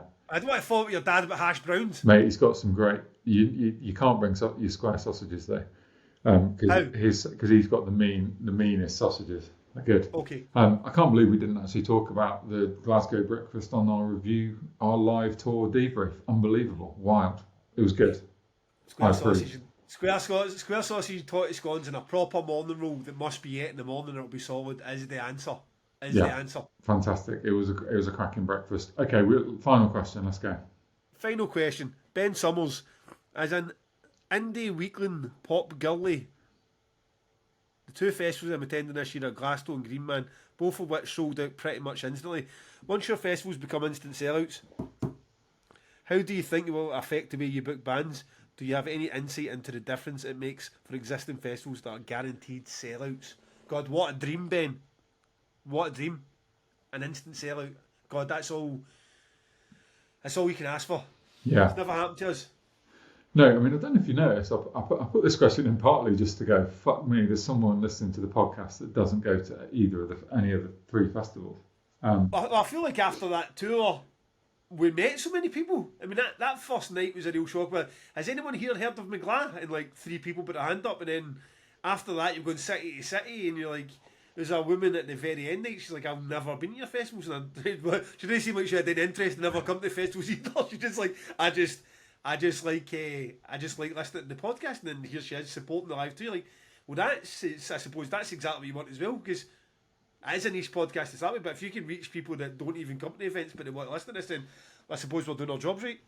Yeah, I mean, that's fucking cracking, that is. I mean, in answer to the question, I would hope that my booking wouldn't change if we were going to instantly sell out, but I've seen a few festivals, you start believing your own hype quite easily, and you get a bit like, we can do anything we fucking want here. I tell you what, I'm going to stop booking some of these bands that I don't, I've talked about Trees and Arctangent. There are some genres there that I love and some genres that I wouldn't listen to. Like, I'm not at home listening to Meshuggah and Animals as Leaders, right? So, and I'm not at home listening to Taking Back Sunday either. So maybe if you're selling that quickly, you start being like, wait a minute, shall I just book Cult of Luna, Almond Ra? And, I'm just going to, suddenly Arc Tangent has only got post-metal and prog on it. And then people are like, what the fuck have they done to the festival? And then you're not selling out instantly. So I think it's back to that sort of smelling your own farts thing where you think, oh, I am the fucking Don, I can do anything. So that is the danger, which Green Man, I mean, Glastonbury is a different thing, but Green Man have done a brilliant job. I think everyone you talk to says what a great experience Green Man is. And you can look at their lineup and it's like a non-heavy but very credible lineup of bands. So, yeah, I would just hope to follow in their footsteps rather than. I'm not going to name any names, but there's some festivals that were selling out and are not anymore. And I think it's because you can just think, oh, this is easy. I can do whatever the fuck I want. Yeah, absolutely. You have no idea how ridiculously stacked and off the chart a Damnation would be if it sold out instantly, because you take away every bit of risk of those bookings. Like, Botch is always want to come back to. Botch would have played Damnation if Damnation instantly sold out, which then you get that whole catch-22 because the people who would like to see them never got to see them because we didn't sell it out. So I would lose my mind. I'd be able to book everything. That the risk factor's gone. It's no case of like you're looking and going, acid bath, that's a tasty fee, and if I really don't have that level of fan base behind it, then I could be losing tens of thousands here, and I just can't miss it.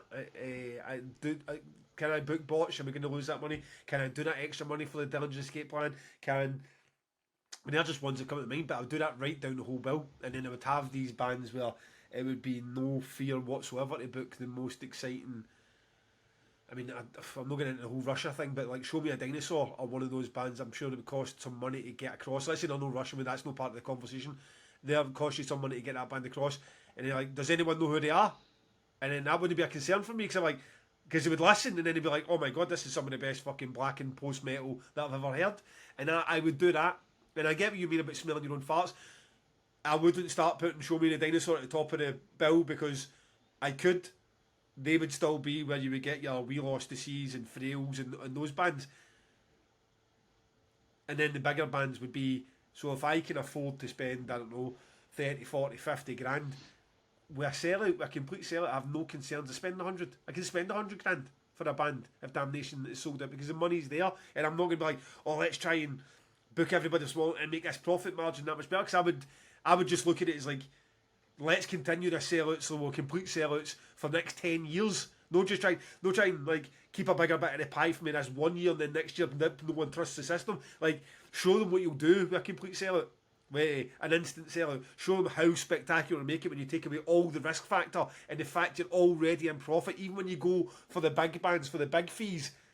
And then you're going to get that complete sellout for the next 10 years. And you're always going to win. You'll get that same bit of the cake. It's just going to take a longer time to get there. And you're going to do it with fans always supporting you. But I'm in an arena booking bands like Inter Armour and Pig Destroyer. I know exactly what we're doing and I understand why it's not 6,000 tickets on the day of release. I'm impressed that we do 1,500. So we're a way off a complete sellout at the minute, Ben. But I hope one day that there's enough people there. I mean, if we could sell out this year, eventually get to the sellout point this year, and then those same 6,000 people, we were like, right, okay, we're all in for next year. That'd be a fucking dream come true, and the lineup for next year would be incredible because the money would be there to make it incredible. Yeah, good shout. Ben, you should come to 2,000 Trees, I think. Green Man clashes with Arc Tangent, so 2,000 Trees is your one. Try it out. Is the one. Okay, before we wrap this up, a wee bit on the record. I saw merch. Now I called Ali out. I never called him out. I just says, look, don't let him pretend that they don't have these hogs. And I started seeing all the people with what they bought. So Ali said they've done 53 orders using the pod 10, which he was quite happy with. I'd be happier if it was closer to 100. And I feel like 52 of the orders have been for the Death Heaven record, for what I could say. Yeah. Everyone's just buying a new Death Heaven record. Add a couple of t-shirts onto that and get yourself along to eyesoremerch.com. I had a quick look today. The pre-orders. This is how mental this site is. The pre-orders for new albums: My Chemical Romance, Celestial Sanctuary, and Pulp is the 3 latest vinyl that they've got for it. So that is a pretty varied mix. You're going to be hitting some sort of fan between My Chemical Romance, Celestial Sanctuary, and Pulp. They're also the official UK store for Metal Blade Records. So if you're into Between the Buried and Me, Midnight, Corrosion of Conformity, those are the that's where you go to get your vinyl, your patches, your tees, hoodies, beanies, the whole works.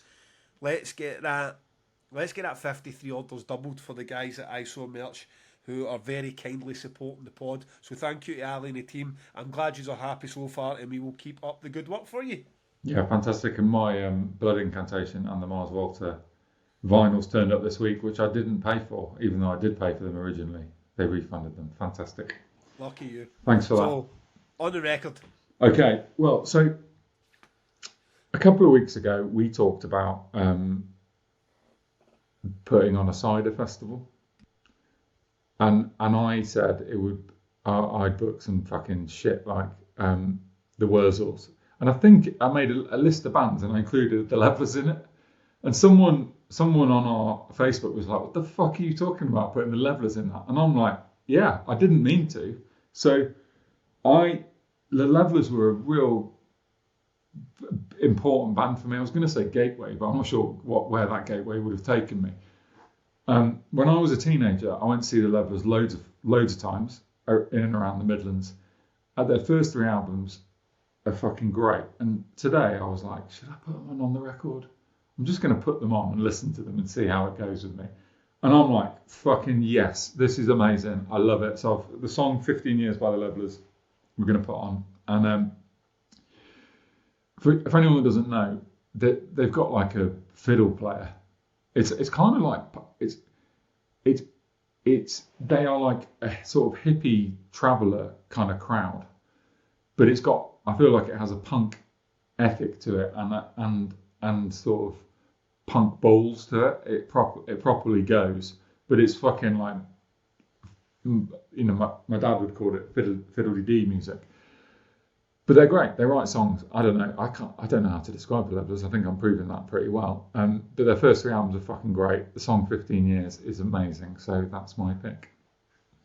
I don't think I've ever. I mean, I probably will know level songs without knowing that that's who was doing it. So I'm looking forward to hearing that. I realised after the last. So I put on Rival Schools Undercovers On, which my teenage daughter was born to months ago. And then last week I put on Angels by the XX, which my youngest daughter was born to. I thought, well, let's complete the trio. I have one tattoo, my only tattoo, and it says this one's optimistic. You see it there? And my son's date of birth. And I was always like, the plan was always to get, by the time my daughter was old enough to ask where her tattoo is, it was supposed to be here. She's now 14, so I've just never made it back to the tattoo studio. Never mind the third one I want to get for Charlotte. My son was born to Optimistic by Radiohead, and Radiohead are arguably my favourite band.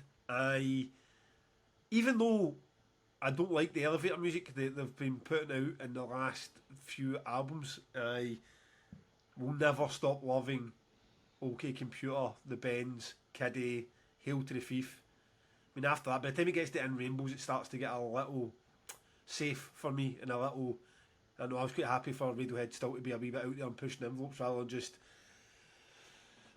making whatever you would call soft rock they were doing by In Rainbows. So Kid A, it was a weird one because I've spoke before, but I never grew up around all that much music. People I went to school with didn't have. We never had mods and rockers or moshers or whatever. We had people that had knives and people who ran away from knives, and that was kind of it. And there was nothing to do with music. So by the time I got to college, I was exposed to all these people who were like fucking deep into it, like the people that came from better schools that did have that indie kid or did have that rocker kid, and that I was exposed to them all at the same time. So I was like, getting to fucking Papa Roach and Green Day, and at the same time this guy's telling me about the Beatles and fucking Radiohead, and it would have been after OK Computer. So my first sort of introduction to Radiohead, bizarrely, was Kid A, which would put a lot of people off, but I loved that album and do love that album a lot. Optimistic is on it. It's one of the more accessible tunes from Kid A because they have a few proper bizarre ones in there, but Optimistic is an absolute cracker. And that's the line that this one's optimistic, which I thought was fitting for my son. And I really love that tattoo. So, aye, good to have a wee bit of Radiohead on there, and that is now considering. I might have another one up my sleeve, not another kid, but another special moment up my sleeve for maybe on the record pick in future. But nice to have a bit of Radiohead on that. I can forget myself how much I love Radiohead. It's like because I haven't really vibed with the last few albums. I kind of Radiohead that, but then when I hear like OK Computer or Kiddie again or the Bends, I'm like, fuck, how great were that band? Yeah, incredible. And did you ever listen to The Smile after? Because it was in my top 10. I think I've not, but not the full album. Did you ever put a track by The Smile on record? I feel like I did hear something, really never. Right, well, that is definitely my go-to. I forget, but I listen to that on the record playlist quite a lot, and every now and then we gem. And I don't like to slag your choice off, but you do have some absolute gems in there too. And I'm like, oh shit, I should investigate more of. Like Lancome is a perfect example. Every time that one comes on, going, this is fucking great. Who is this again? Lancome. I really need to go and listen to the album rather than just continuing on the record playlist. But I haven't yet done that either. But that is it. I'll dig my grave or I'll dig your grave. That's fucking bleak. That track. Yeah. I love it. Absolutely love it. Yeah, it's good. Great. Well, you got some listening to do, mate. Because album of the year show coming. Just reminding you. Don't be moaning at me. Don't be moaning at me in December when you've got to do your homework. The Mars Volta is not making either of your lists, so just accept that here and now, pal. Right? Never. Despite the lovely new river signature, I was struggling tonight. I kind of picked myself up, but I hope I've managed to cut out a lot of that sniffling because I feel like the front of my face is about to fall off. I quite enjoyed getting in a bit of contracts with you there, James. I hope the listeners enjoyed the geekiness of the contract, and if that first 15 minutes was as awful as it felt at the time, we apologise and we're not redoing it, so you just have to listen to James going on about the golf, I suppose, and next week we'll go on to table tennis. Yeah, can't wait. Until then, big chap, I will see you next week. Thanks, mate.